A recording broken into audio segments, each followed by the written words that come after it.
Supreme કોર્ટે બુધવારે 31 વર્ષના એક યુવકને આ ઈચ્છા મૃત્યુની મંજૂરી આપી છે. ગાઝિયાબાદના રહેવાસી છે હરીશ રાણા, જેઓ છેલ્લા 13 વર્ષથી કોમામાં છે.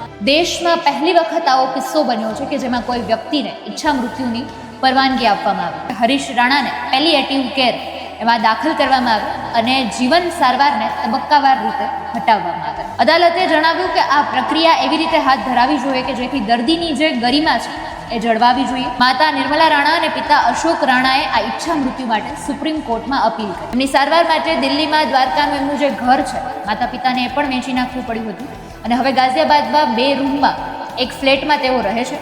હરીશના શરીર પર બેડ સોર્સ એટલે કે હવે ઊંડા ઘા પણ પડી ગયા છે. નમસ્કાર, આપની સાથે હું આકાંક્ષા. તમે જોઈ રહ્યા છો ઓવર રાજકોટ. એક સમાચાર સામે આવ્યા.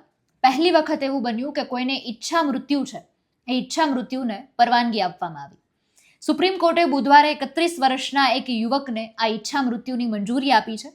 ગાઝિયાબાદના રહેવાસી છે હરીશ રાણા, કે જેઓ છેલ્લા 13 વર્ષથી કોમામાં છે.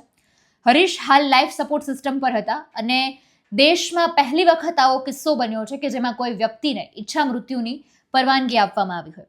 જસ્ટિસ જે.બી. પારડીવાલા અને જસ્ટિસ કે.વી. વિશ્વનાથની બેન્ચે એમ્સનો આજે નિર્દેશ આપ્યો છે કે હરીશ રાણાને પેલિએટિવ કેર એમાં દાખલ કરવામાં આવે અને જીવન સારવારને તબક્કાવાર રીતે હટાવવામાં આવે. અદાલતે જણાવ્યું કે આ પ્રક્રિયા એવી રીતે હાથ ધરાવી જોઈએ કે જેથી દર્દીની જે ગરિમા છે એ જળવાવી જોઈએ. માતા નિર્મલા રાણા અને પિતા અશોક રાણાએ આ ઈચ્છા મૃત્યુ માટે સુપ્રીમ કોર્ટમાં અપીલ કરી હતી. આખો જે કેસ છે, શું બન્યું હતું એ વ્યક્તિ સાથે, યુવક સાથે એવું તો શું બન્યું હતું કે આટલા વર્ષોથી એ કોમામાં છે. દિલ્હીમાં જન્મેલા હરીશ રાણા કે તેઓ ચંદીગઢની પંજાબ યુનિવર્સિટીમાં અભ્યાસ માટે ગયા હતા. 2013માં ઘટના બની કે હોસ્ટેલમાં 4થા માળેથી તેઓ પડી ગયા હતા અને એ જ સમયે આખા શરીરમાં લકવો મારી ગયો હતો. તેઓ કોમામાં ચાલ્યા ગયા હતા. કંઈ જ ના બોલી શકે, કંઈ જ ના અનુભવી શકે અને છેલ્લા આટલા વર્ષોથી તેઓ કોમામાં છે. ડોક્ટરે એવું પણ જણાવ્યું કે દીકરાના મગજની બધી જ નસો સંપૂર્ણપણે સુકાઈ ગઈ હતી.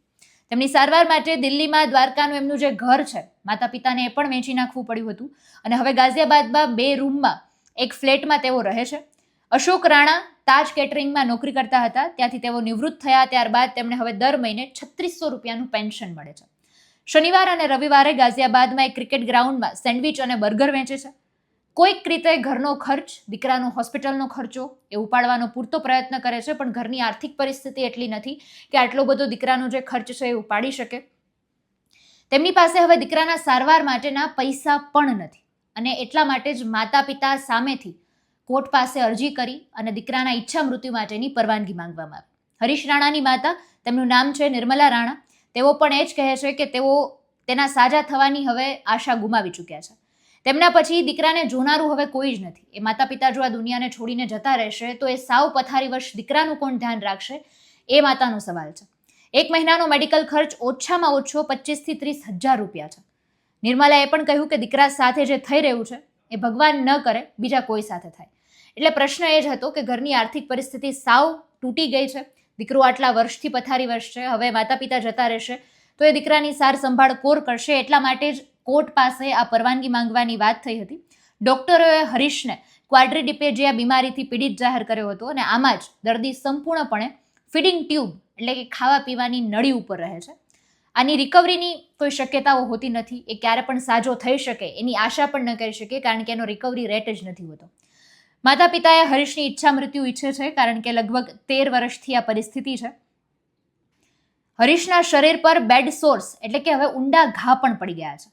આ સ્થિતિ હરીશ માટે પણ ખૂબ પીડાદાયક છે, પરિવાર માટે પણ ખૂબ પીડાદાયક છે અને એટલા માટે જ જસ્ટિસ પારડીવાલાએ અમેરિકન ધર્મગુરુ હેનરી વોર્ડ બિયરના શબ્દો ટાંકીને આ વાતની રજૂ કરી હતી કે ઈશ્વર મનુષ્ય એ નથી કે પૂછતા કે તે જીવન સ્વીકારે છે કે નહીં, તેણે જીવન જીવવું જ પડે છે. તેમણે વિલિયમ શેક્સપિયરના પ્રખ્યાત નાટક હેમ્લેટની પંક્તિ to be or not to be તેનો પણ ઉલ્લેખ કર્યો હતો અને અદાલતોએ ઘણીવાર આ પ્રકારના પ્રશ્નોના સંદર્ભમાં મૃત્યુના અધિકાર પર પણ વિચાર કરવો પડતો હોય છે. એટલે આ રીતની પહેલી વખત દેશમાં આવો કિસ્સો બન્યો છે કે ઈચ્છા મૃત્યુ છે એ આપવામાં આવ્યું હોય.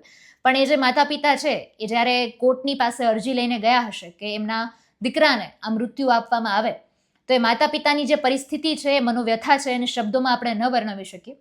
પણ આ જે પરિસ્થિતિ એમના માથે આવી હતી એનું નિરાકરણ આ જ હતું. એટલે આ રીતના સમાચાર સામે આવ્યા હતા. નમસ્કાર.